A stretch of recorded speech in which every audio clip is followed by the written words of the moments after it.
Bonjour à tous et à toutes, petite vidéo ce matin, un peu à brûle pour point, pour vous parler de qu'est-ce qu'on fait quand il y a une situation dans notre vie qui ne nous plaît pas ou ne correspond pas à nos attentes de vie. Qu'est-ce qui fait finalement que notre vie a encore un sens, prend un sens quand on se retrouve dans des situations de vie où parfois on n'est pas tout à fait en accord avec nos valeurs profondes. Première chose à faire en fait déjà, c'est d'accueillir ce qui se passe en vous. Quelle est la situation finalement qui n'est pas en accord avec votre âme, avec votre essence, avec votre personnalité. En quoi la situation que vous traversez présentement, que ce soit une relation, que ce soit un style de vie, que ce soit une situation professionnelle, que ce soit un état intérieur, qu'est-ce qui fait selon vous, posez-vous la question, qu'est-ce qui fait selon vous que vous n'êtes pas tout à fait bien dans ce choix de vie, dans cette situation de vie? Une fois que vous avez fait le constat, et ça il s'agit de ne pas se mentir, de se regarder avec authenticité, de regarder vos valeurs, de regarder qui vous êtes, de regarder ce qui vous a construit jusqu'à présent.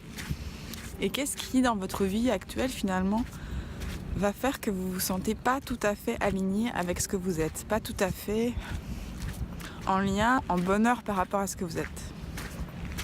À partir de là, vous accueillez ça pleinement à l'intérieur de vous, vous regardez en face la vérité, réalité.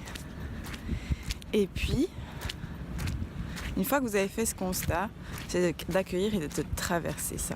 Par exemple, si vous êtes quelqu'un qui, si vous vivez une relation et qu'elle ne vous convient pas tout à fait pour X raisons, notez en fait par rapport à vos valeurs, par rapport à ce que vous êtes.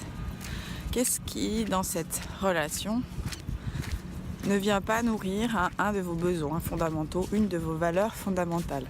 En fait, tout simplement, les situations de vie qui ne nous correspondent pas, qui nous rendent un peu malheureux ou pas tout à fait ouverts et pas tout à fait en légèreté par rapport à notre être. Elles nous aident tout simplement à écrire sur le papier nos valeurs, à écrire les valeurs qui sont importantes pour nous. Et c'est en traversant des situations qui viennent nous perturber ou nous faire travailler ou qui nous mettent dans un sentiment de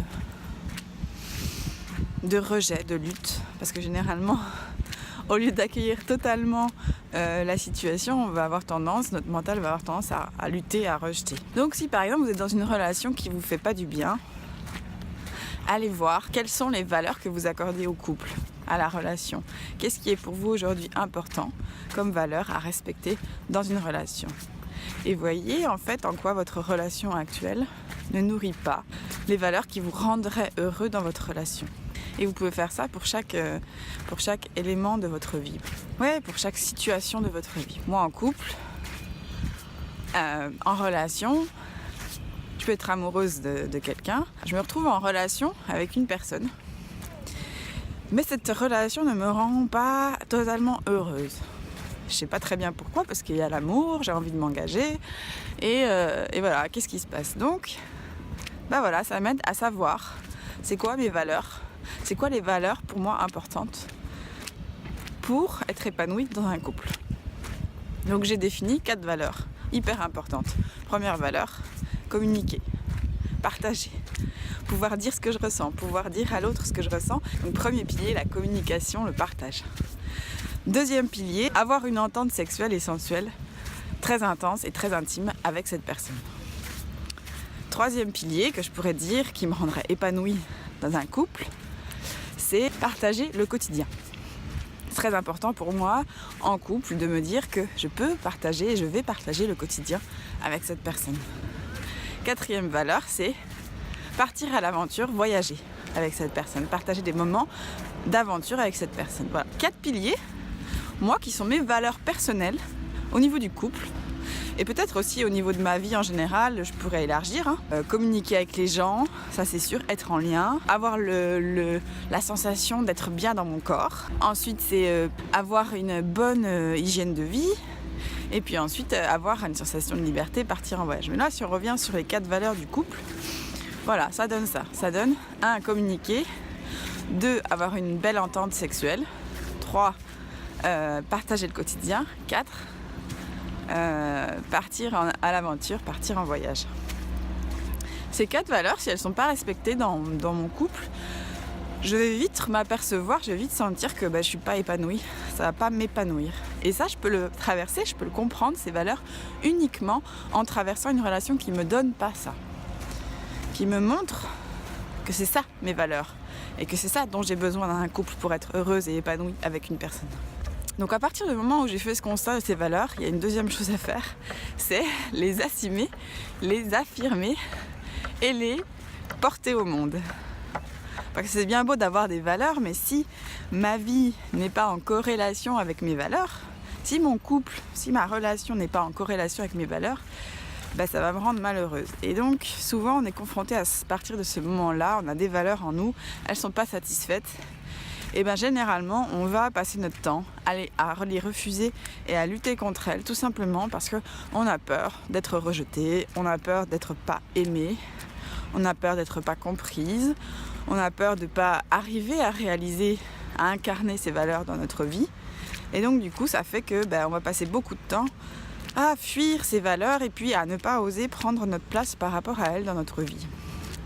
Et puis surtout, parfois, on fait beaucoup de choses pour incarner ces valeurs et ça peut prendre du temps dans la matière quand on revient de loin, qu'on a passé beaucoup de temps à se nier et à pas prendre sa place sur Terre et à pas oser affirmer ses valeurs. Ça peut prendre parfois du temps avant de traverser, de guérir les blessures qui nous ont empêchés d'être en potentiel dans ces valeurs. Donc, être patient, se faire accompagner pour traverser les guérisons nécessaires pour pouvoir oser accepter et assumer et vivre et incarner les valeurs qu'on a en soi. Parce qu'on a chacun des valeurs tout à fait différentes selon nos chemins d'âme, selon nos chemins de vie.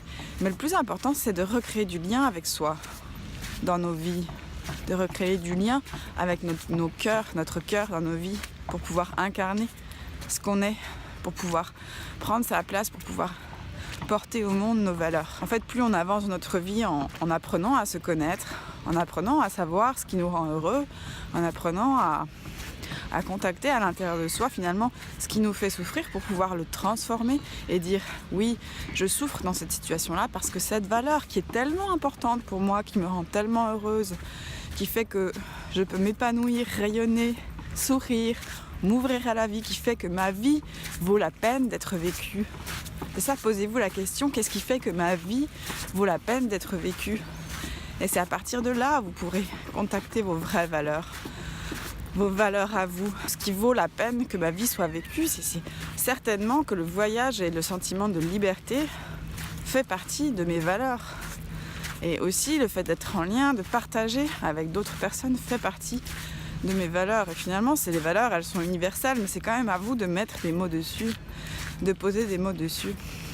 J'ai regardé dernièrement une conférence de Serge Marquis, c'est un Québécois qui fait un grand travail de démantèlement des croyances et du stress.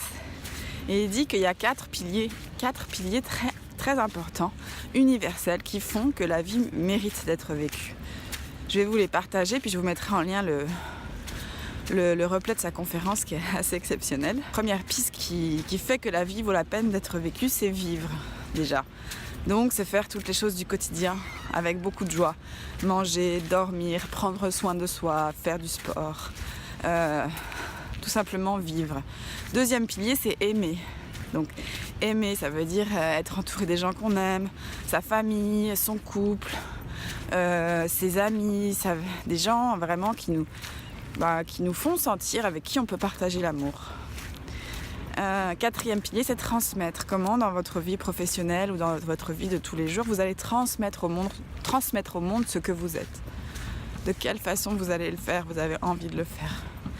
Et quatrième pilier qui fait que la vie vaut la peine d'être vécue, c'est apprendre. Qu'est-ce que vous avez envie d'apprendre dans votre chemin de vie? C'est quoi les choses qui vous font vibrer dans l'apprentissage?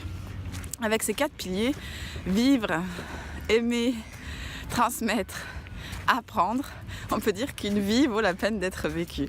Et donc dans tous ces piliers, allez mettre vos valeurs à vous. Allez dire comment vous avez envie de vivre, comment vous avez envie d'aimer, comment vous avez envie de transmettre, comment vous avez envie d'apprendre, qu'est-ce que vous avez envie d'apprendre.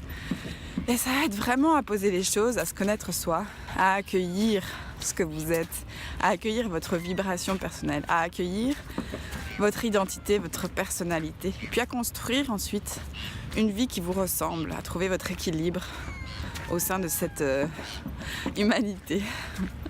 Voilà pour la vidéo d'aujourd'hui. Vous avez dû entendre les mouettes qui sont ici. Je vous montre. Voilà. Les petites mouettes. Dans quelques jours, je pars pour donner le stage avec Flo Cardinal dans le désert au Maroc. Je pars préparer le stage. Le stage a lieu du 15 au 22 octobre. Je me réjouis d'avance de vivre cette aventure extraordinaire. D'ici là, écoutez, je vous dis à très bientôt pour la prochaine vidéo, le prochain article. Si vous aimez cette vidéo, bien sûr, votre soutien est super important. Partagez-la autour de vous. Puis continuez à m'envoyer vos petits messages qui me font toujours très plaisir. Je vous embrasse et je vous dis à très bientôt. Ciao. Prenez soin de vous.